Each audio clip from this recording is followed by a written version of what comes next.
जब विभीषण राम से मिलने आते हैं तब सुग्रीव के सैनिक सुग्रीव को खबर देते हैं।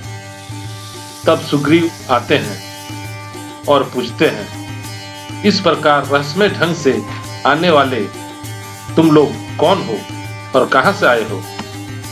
किस विचार से आए हो? सावधान, सब सच सच बताना। तब विभीषण कहते हैं, मैं जो भी कहूंगा सच कहूंगा, क्योंकि असत्य भाषण मेरा स्वभाव नहीं है। यदि मेरा अनुमान ठीक है तो आप किष्किंधा नरेश वानरराज सुग्रीव लगते हैं।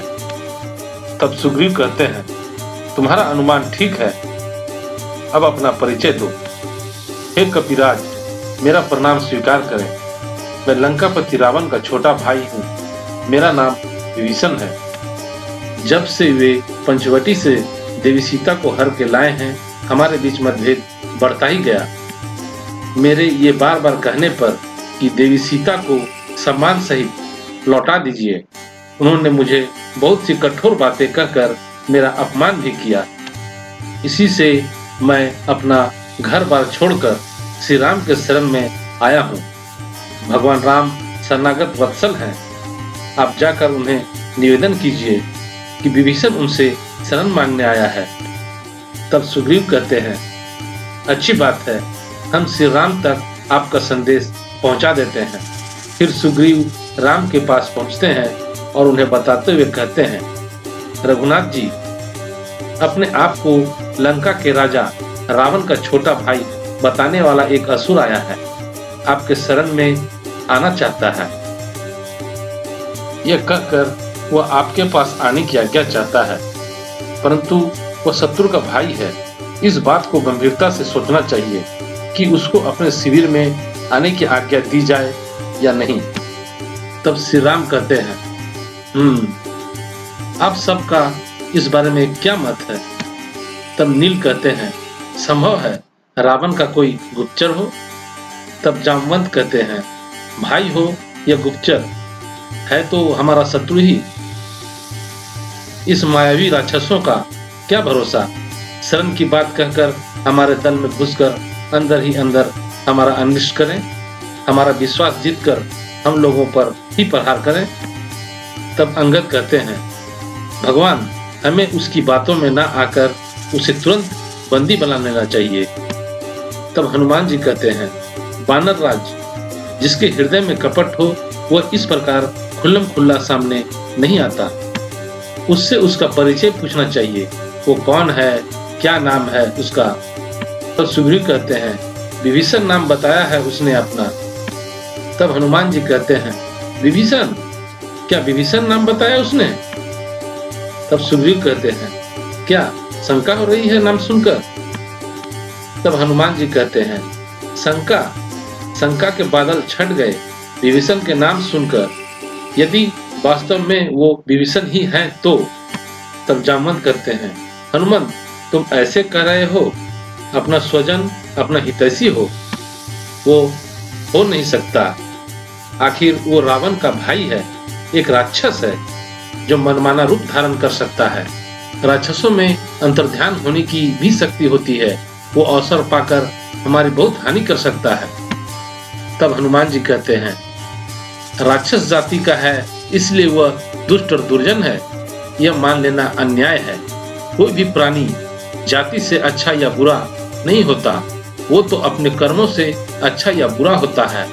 राक्षसों में भी राजा बलि जैसे धर्मात्मा और दानी प्रहलाद से हरिभक्त हुए जामवंत जी, उसी प्रकार विभीषण भी आपका परम भक्त है प्रभु।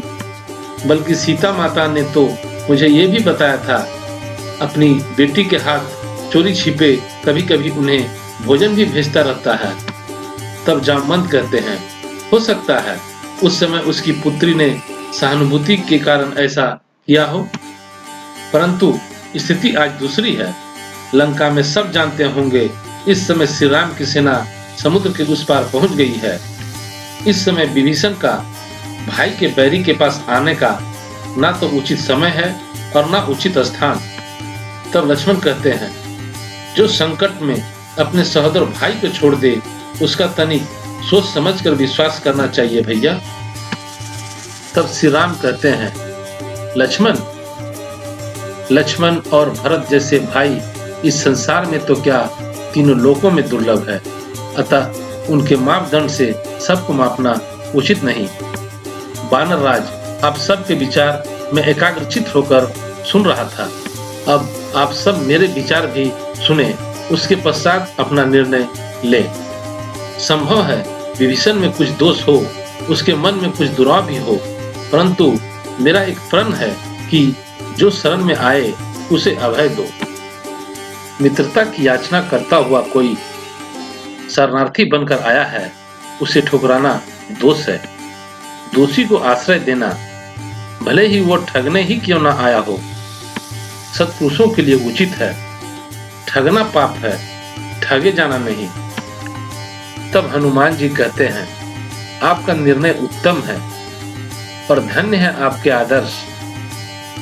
हम लोग उसके स्वजन नहीं, फिर भी वो आपसे शरण मांगने आया है। मुझे इसमें कोई कपट दिखाई नहीं देता। तब श्री राम कहते हैं, मैं आप सबके विचारार्थ एक उदाहरण प्रस्तुत करता हूँ, आप उसे ध्यान से सुने। पूर्व काल में महर्षि कर्णों के पुत्र महान सत्यवादी महर्षि कंडूल एक धर्म विशेषज्ञ निर्णय दिया था, यदि शत्रु भी शरण में आए और दया की याचना करे तो उसे भी निराश नहीं करना चाहिए।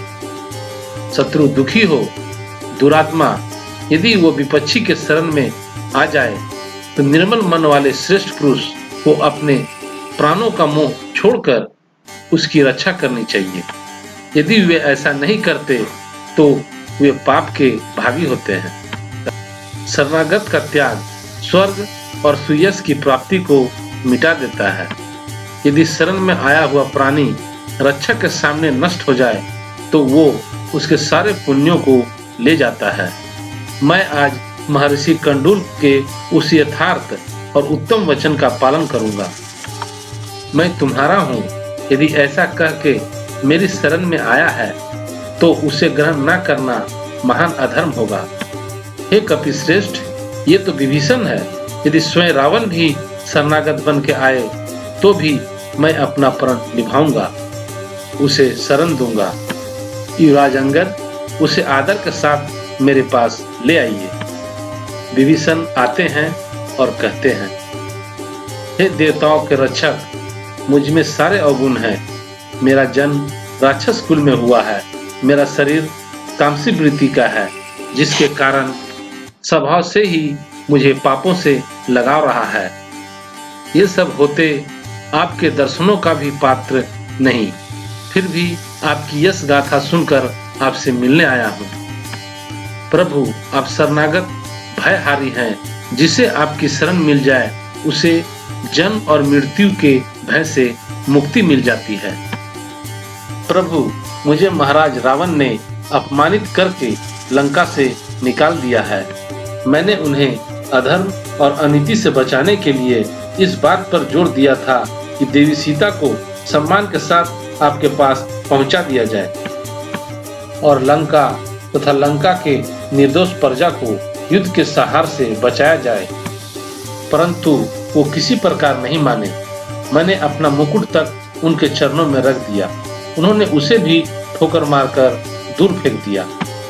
अब मैं अपमानित और तिरस्कृत होकर अपना परिवार, धन संपत्ति ये सब छोड़कर आपकी शरण में आया हूँ। प्रभु, आप शरणागत वत्सल हैं, मेरे अवगुण चित्त न धरो। प्रभु, मेरी रक्षा करो। प्रभु, मेरी रक्षा करो। ये कहते हुए विभीषण श्री राम के चरणों में गिर जाते हैं। तब श्री राम उन्हें उठाते हुए कहते हैं, आप हमारे शत्रु को त्याग कर हमारे पास आए हैं, अतः आप हमारे मित्र हैं, सो मित्र का स्थान ग्रहण कीजिए। हमें तुमसे बहुत सहानुभूति है। मित्र, तुम हमारी शरण में आश्रय मांगने आए हो। हमारी बाण की भांति हमारा वचन भी अमोघ है, जो झूठा नहीं हो सकता। रावण ने तुम्हारे मुकुट को ठोकर मारकर दूर फेंक दिया है, उसके बदले हम आपको राजमुकुट पहनाएंगे। आज के जमाने में भी हमें किसी के जाति से उसके अच्छे या बुरे होने की पहचान नहीं करनी चाहिए।